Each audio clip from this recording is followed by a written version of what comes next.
সাকিব আল হাসান এক শ্রেণী মানুষের কাছে শুধুই একটা নাম, কেবলই একজন ক্রিকেটার। আরেক শ্রেণী মানুষের কাছে মস্ত বড় আপ, সবচেয়ে প্রিয় তারকা। আমি পরের শ্রেণীর মানুষ।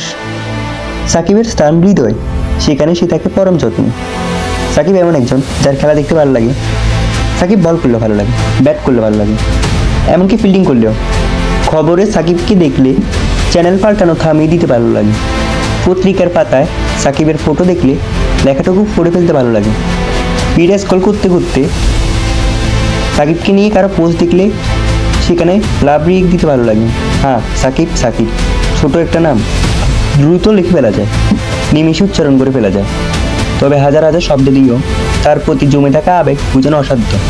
সাকিব কখনো রাত জাগার কারণ, কখনো অ্যালার্মের শব্দে ঘুম ভাঙার কারণ, সাকিব বাতামাদির কারণ, কখনো আমরা বন্ধু মহলের সামান্য তর্কেরও কারণ। আর এই সবটা মিলিয়ে এই মানুষটাকে ভালোবাসি, অসম্ভব ভালোবাসি। সাকিব আল হাসান থেকে যাবে ইতিহাসের পাতায়, থেকে যাবে স্মৃতিতে।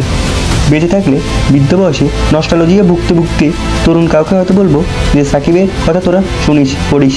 আমরা বড় হয়েছিলাম তার খেলা দেখতে দেখতে, তাকে নিয়ে মাতামাতি করতে করতে। আমরা ছিলাম সেই lucky generation, Shakib today tomorrow forever.